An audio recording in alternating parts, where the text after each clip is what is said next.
6 months ago I discovered that my husband Dylan was cheating on me.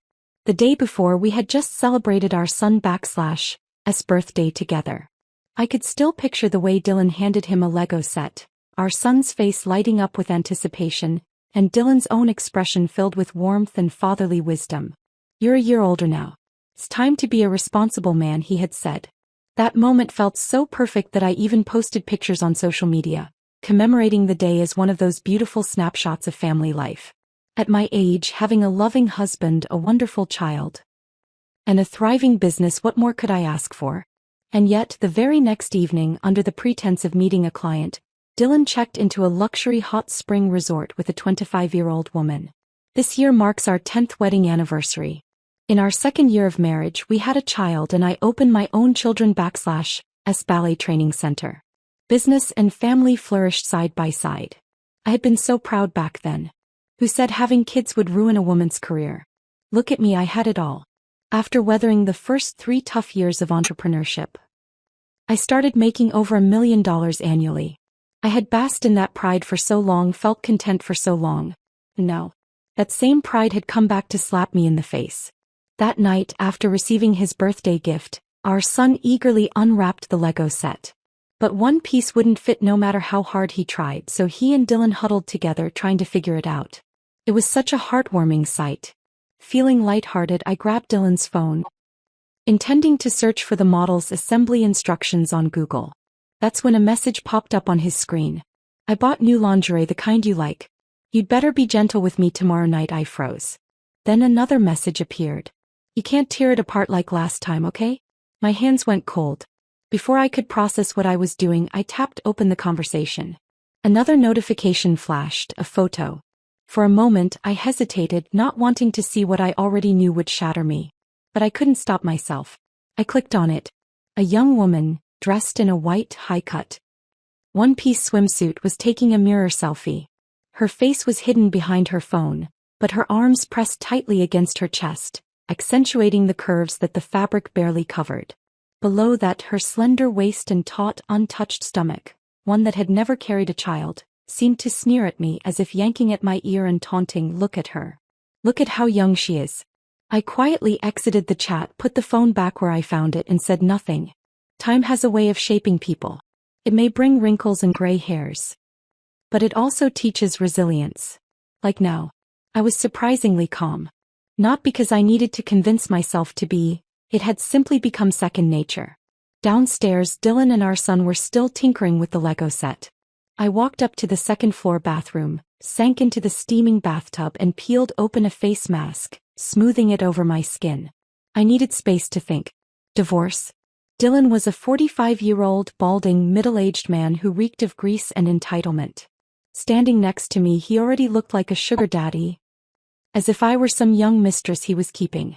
If not for the wealth we had built together over the years, what leverage would he even have to attract a woman half his age?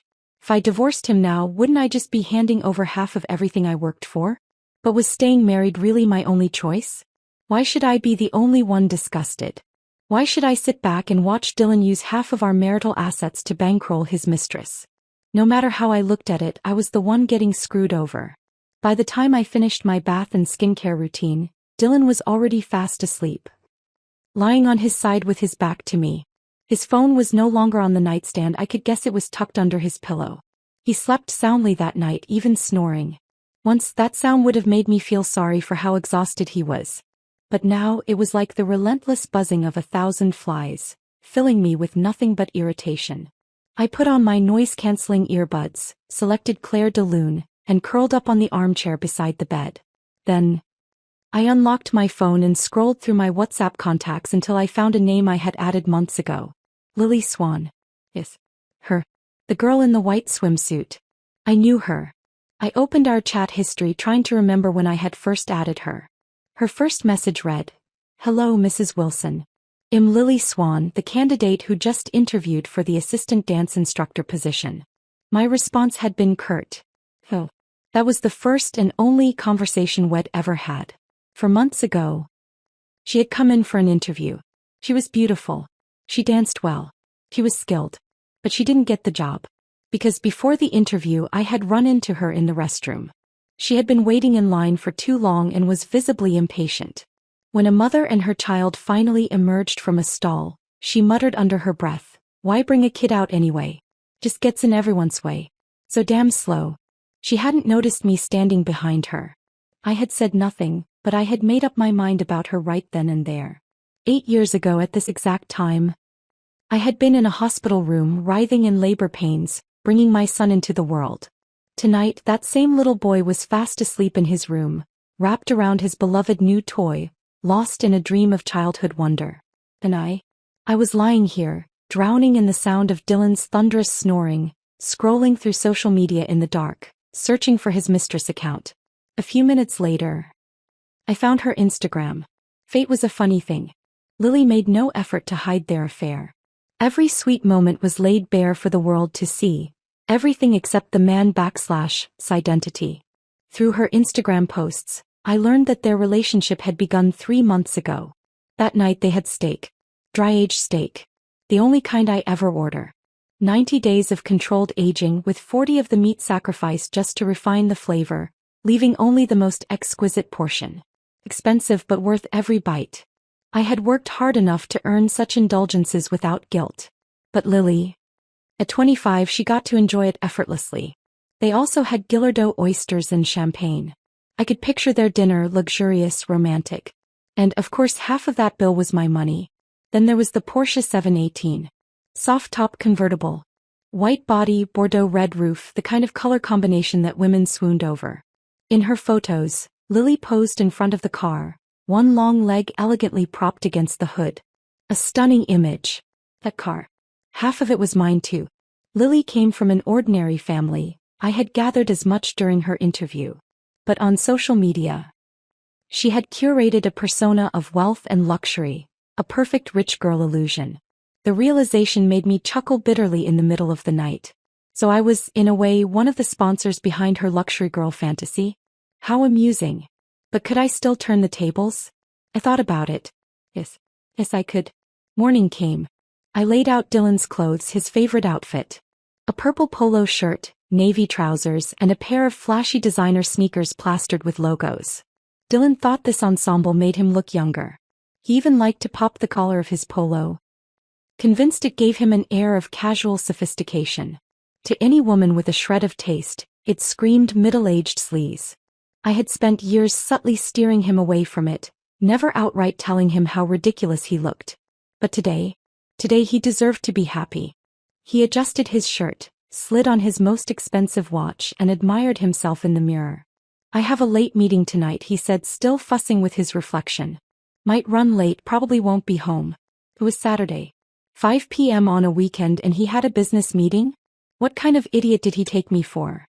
I kept my expression perfectly neutral. "All right. If you can make it home, do try." "Of course. I'd love to see you as soon as I can." He said it smoothly, like a well-rehearsed line. And I smiled back just as effortlessly. "See you later, darling." Dylan, the fool, beamed, grabbed the keys to his most expensive car and drove off.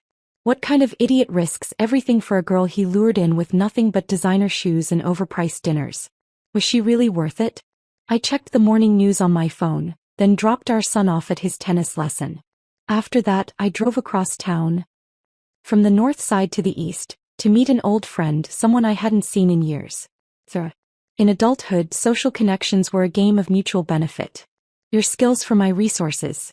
Your network for my capital. So even though Sarah and I hadn't spoken in years, I knew she would help me if I asked. I walked into her office, passing rows of dressing rooms and makeup stations. Around me, models milled about, tall, striking women and handsome, sun-kissed young men. Fresh talent. Male models. And they were exactly what I was here for. But after scanning through a whole lineup of handsome men, not a single one caught my eye. Sure, they had good looks, flawless skin, sharp features, toned bodies, but beneath it all, their eyes were filled with something too raw, too desperate. A hunger that was just a little too obvious. "Darling, your standards have really gone up," Sarah teased, shaking her head. "How about this? Let's grab a meal first. You've probably looked at too many options and just need a break. Well, come back later and try again." I chuckled, nodding. "All right." As we stepped into the elevator, my phone buzzed. A message from Dylan. I hit the close button while playing his voice note, his sickly sweet tone dripping through my earbuds. Don't wait up for me. I won't be home tonight. I rolled my eyes so hard they nearly got stuck. The second his voice cut off, a sharp, confident voice called out, "Hold the door." I pressed the button. A man stepped inside. Dressed impeccably. A body sculpted to perfection, exuding raw masculinity, yet contradictorily his bright, puppy-like eyes and easy smile softened him.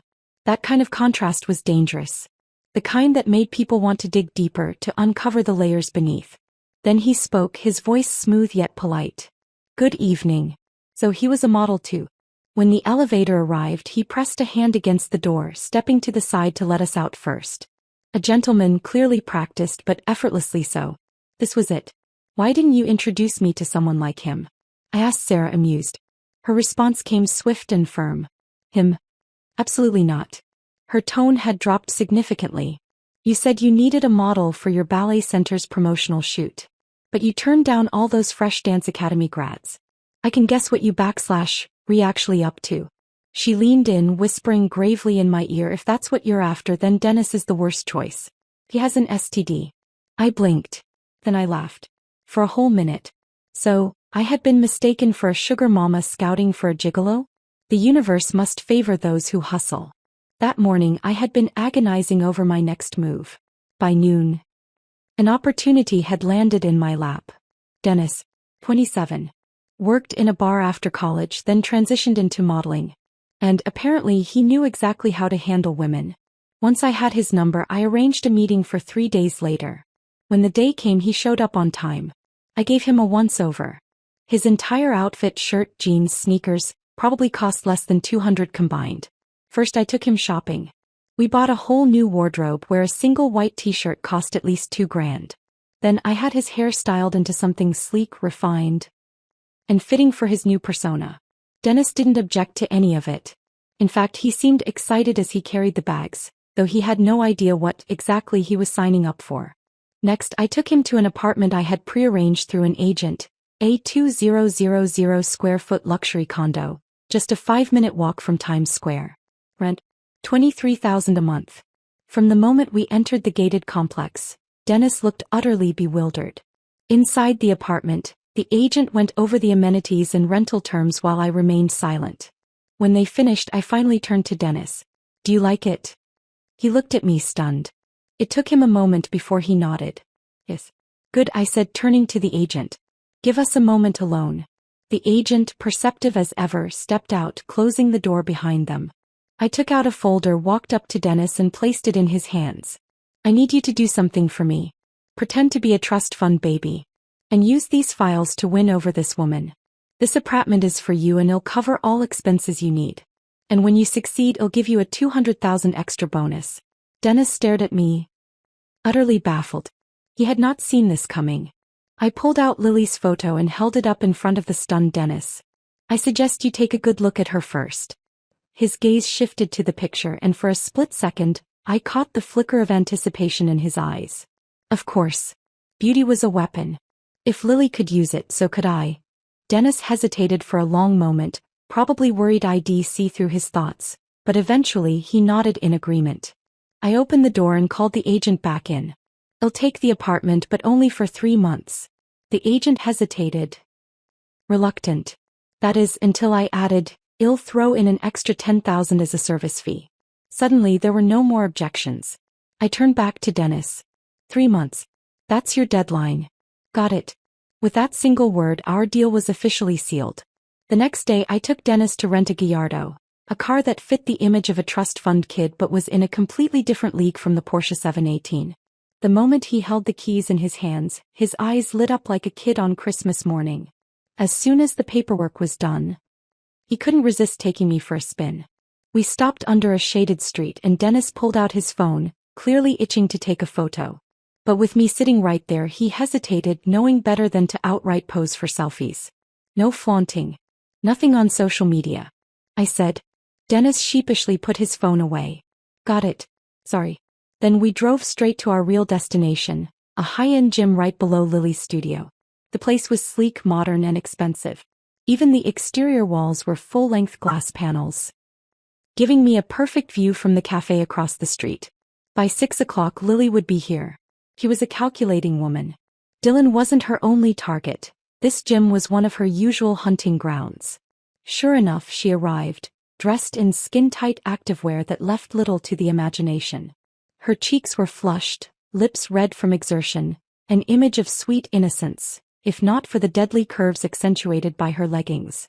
The way the fabric hugged her hips made every man walking past the treadmill slow down, their gazes lingering. She hadn't been running long before a young guy on the treadmill beside her started up a conversation, pretending to exercise. Lily glanced at him once.